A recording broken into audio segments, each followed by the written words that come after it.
Arrancamos esta contrarreloj individual de 10 minutos con las noticias más importantes del mundo del ciclismo, hoy 29 de octubre. Y lo hacemos contándoles el recorrido en términos generales del Tour de Francia. Analizaremos a lo largo de la semana cada una de las etapas y los segmentos en los que se dividirá esta gran bucle. Pero hoy tendremos los datos generales de lo que ha sido la presentación del recorrido del Tour de Francia. Tendremos también comentarios sobre los resultados de la Vuelta a Guatemala y el cambio de Demi Vollering, que pasa ahora a la France-Déjeuner, tal vez el fichaje más importante del ciclismo durante este otoño. Arrancamos pues contando algunos de los detalles más importantes que nos dejó la presentación del recorrido del Tour de Francia en la jornada del día de hoy. Lo más importante, esos 51.550 metros de desnivel que va a tener la carrera, con las etapas 14, 18 y 19, tal vez como las más importantes de la competencia este año. 44 kilómetros habrá de contrarreloj individual, 33 de ellos planos y 11 en una cronoescalada en los Pirineos que terminará en Peyrizud, muy interesante, muy atractiva, y donde veremos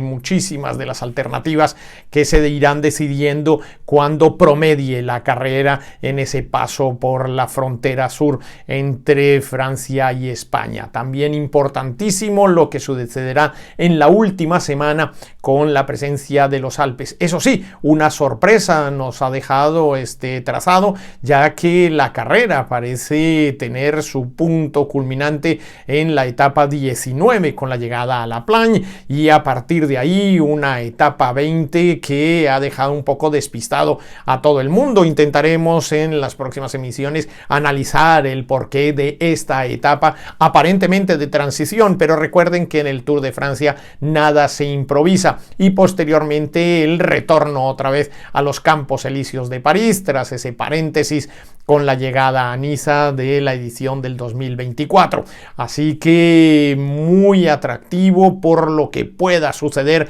con la presencia de los grandes mitos del ciclismo actual. En principio, esos 51.550 metros, como les decía, de desnivel, hacen que sea una carrera muy propicia para los grandes escaladores, pero como les decía, hay 44 kilómetros de contrarreloj individual, y pues la cronoescalada marcará también esa diferencia con los corredores más potentes del pelotón. Una primera semana muy llamativa, donde no está exenta de peligros y habrá muchísimos problemas debido al viento en esa zona de Dunkerque. Recordemos lo que ha sucedido en años anteriores cuando se llega a esas larguísimas planicies que bordean el mar Atlántico, donde se libraron importantísimas batallas durante las dos primeras guerras mundiales en el siglo pasado. Pues bien, allí se dirimirán durante la primera semana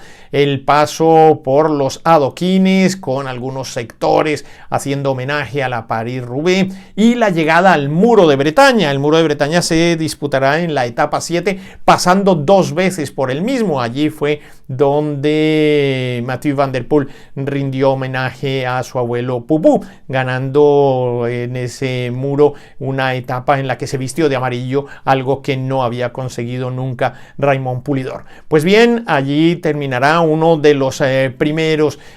momentos interesantes de esta competición, con una primera semana sin grandes obstáculos montañosos, pero sí con muchas trampas, así que habrá que estar muy atento a lo que esté planificado durante esos días. Por otra parte, recordar que nuevamente aparece el Mont Ventoux, que estará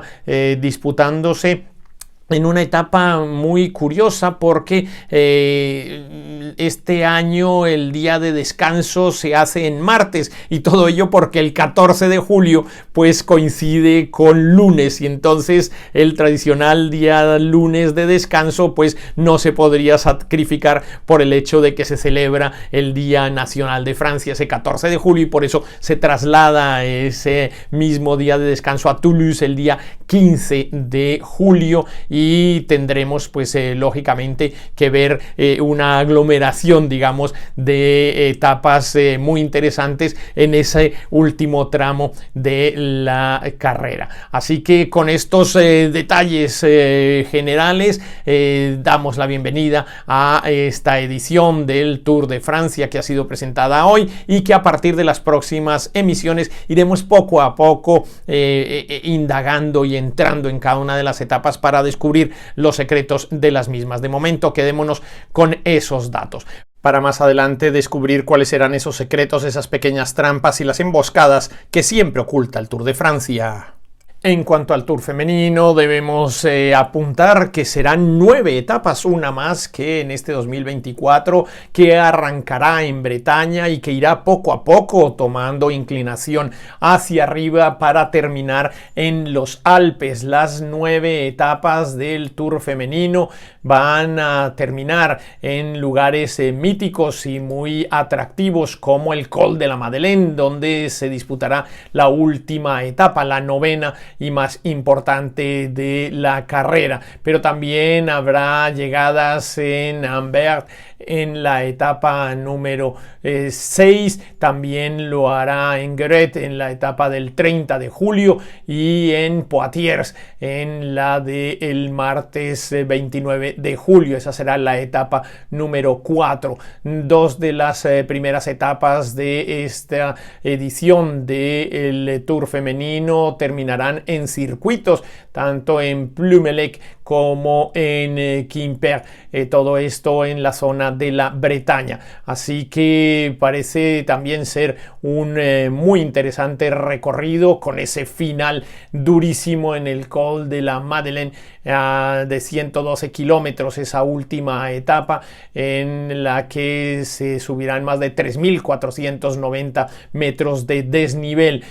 Todo ello en el marco de cada día hacer mucho más atractiva y competitiva esta carrera, que tendrá origen, como les decimos, en Bretaña y cubrirá una especie de diagonal hasta llegar a los Alpes, a ese Col de la Madeleine donde terminará la carrera. Pasamos ahora a otro tema muy importante, y es que la corredora Demi Vollering de LS Works abandona esta organización ciclista después de grandes triunfos, aunque la gran decepción este año de no haber podido conseguir el Tour de Francia, que quedó en manos de Kasia Niewiadoma. La corredora holandesa había tenido algunos roces con algunas otras corredoras y con organizadores y directores de esta estructura, y al final se ha producido la noticia de que Demi Vollering abandona el LS Works para ir a la France de G, una corredora que firma un contrato de 2 años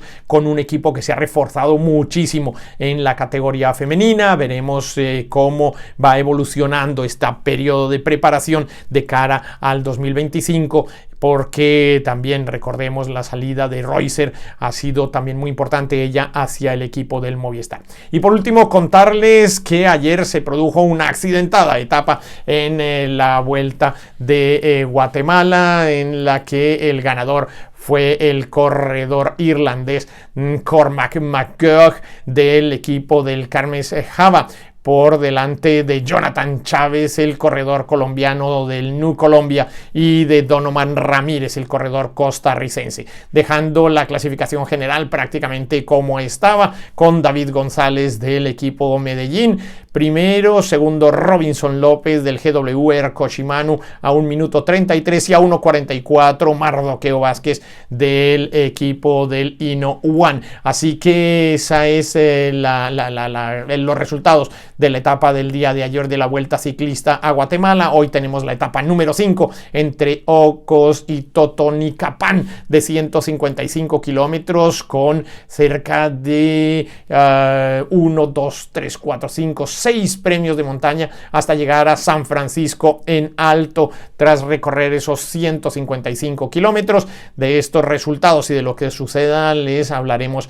en el día de mañana. Así que muy intensa ha estado esta mañana con todos los informes que nos han llegado de diferentes partes del mundo relacionados con lo que nos atañe en el mundo del ciclismo. Mientras tanto, yo los invito a que me acompañen en bicicleta. Soy Iñaki Berrueta.